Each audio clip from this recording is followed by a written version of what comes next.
Здравствуйте! Мы продолжаем рассказывать о рабочих вопросах, с которыми чаще всего сталкиваемся в нашей практике. А наша практика – это изготовление отопительных каминов и печей по индивидуальным проектам. Практически каждая наша конструкция предполагает наличие каминной топки, либо печной топки и дымохода, а также решение задачи по подключению топки к этому самому дымоходу. Следует помнить о том, что узел подключения топки к дымоходу является самой напряженной частью конструкции печи, поскольку через него проходят раскаленные продукты сгорания, и таким образом эта часть становится самой горячей и подвергается самым высоким нагрузкам.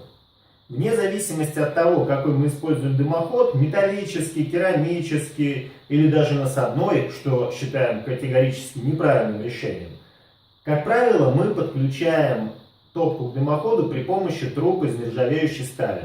И на этом этапе у многих наших заказчиков возникают рационализаторские предложения, направленные на то, чтобы увеличить надежность трассы к подключению к дымоходу.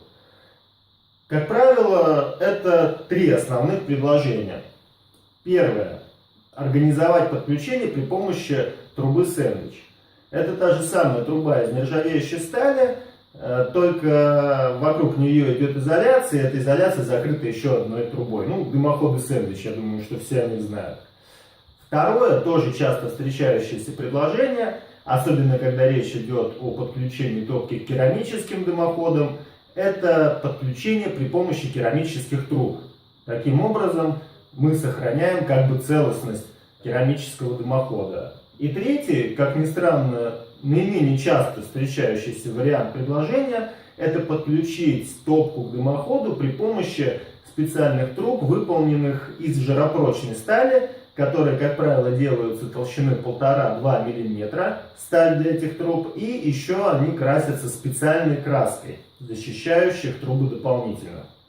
Давайте рассмотрим каждое из этих предложений для того, чтобы разобраться, как же правильно подключать топку к дымоходу. Итак, первый вариант – подключение топки к дымоходу при помощи трубы сэндвич. Как мы помним, трасса подключения к дымоходу является одной из самых горячих частей нашей конструкции. И использование одностенных труб обусловлено необходимостью дополнительного теплосъема с них, которые позволяют достичь следующего эффекта. Во-первых, уменьшить температуру продуктов сгорания перед попаданием в дымоход, тем самым снизив нагрузку на него.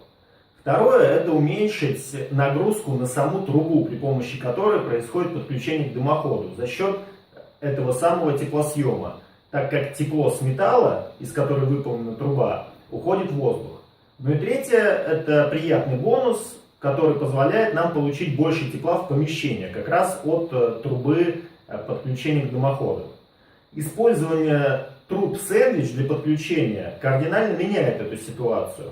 А именно, за счет того, что труба изолирована, мы в дымоход получаем продукты сгорания в наиболее их горячем состоянии, тем самым увеличивая нагрузку на дымоход и уменьшая срок его службы. Во-вторых, из-за того, что вокруг трассы подключения находится изоляция, теплу просто некуда деваться. И вся нагрузка приходится на внутреннюю трубу подключения, что влечет за собой возможность прогорания ее в будущем. Ну и, разумеется, при изоляции трассы подключения никакого тепла в помещении у нас не поступает.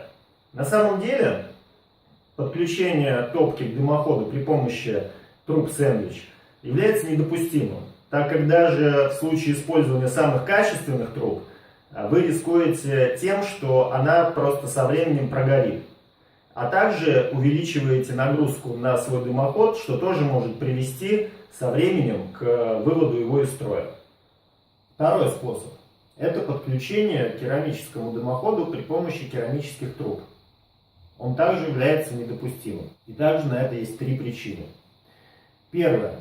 Патрубок каминной или печной топки, выполненный из стали или чугуна, при помощи которого происходит подключение к трассе, ведущей продукты сгорания к дымоходу, имеет свой коэффициент температурного расширения.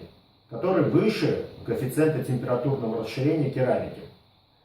Таким образом, надев керамическую трубу на этот патрубок и нагрев нашу топку в первый раз до рабочей температуры, мы получим трещину в месте подключения, трещину на керамике. И связано это с тем, что нагревшись, металлический патрубок просто порвет нашу керамическую трубу, что, как вы понимаете, не очень хорошо. Второй вариант — это то, что сами по себе керамические трубы имеют способность к линейному расширению при нагреве.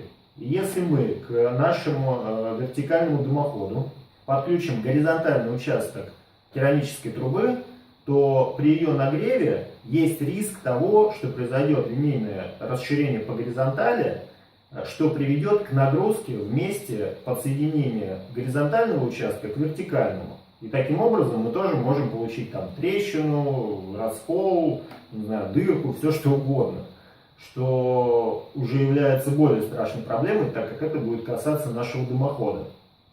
Ну и третья причина, по которой не стоит этого делать, это то, что подключение к керамическому дымоходу при помощи керамических труб является в чистом виде изобретением пытливого ума, так как производитель керамических дымоходов не предлагает такого решения. Дело в том, что производители занимаются своей продукцией, они постоянно проводят испытания, они постоянно разрабатывают и внедряют новые технологии и пытаются сделать так, чтобы именно их дымоход отличался от конкурентов. И до сих пор никто из производителей не предложил системы подключения к дымоходу при помощи труб из керамики. Таким образом, мы делаем вывод, что так делать не надо. Мы считаем, что производители керамических дымоходов гораздо квалифицированнее и опытнее нас в этом вопросе. Поэтому зачем нам пытаться за них что-то изобрести? Уже до нас все давно придумано. Давайте просто следовать правилам подключения к керамическим дымоходам.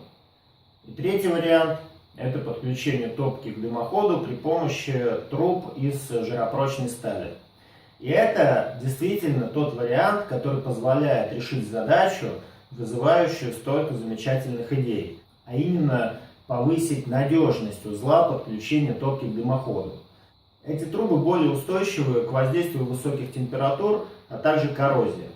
Однако стоит помнить то, что это специальные трубы, которые рекомендуется применять в системах с высокими температурами продуктов сгорания, превышающими 500-600 градусов, что, кстати, ненормально для отопительного прибора. Эти трубы хорошо использовать для подключения топки к дымообороту, для банных печей и для других элементов конструкции вашей печи, которые подразумевают такие высокие температуры.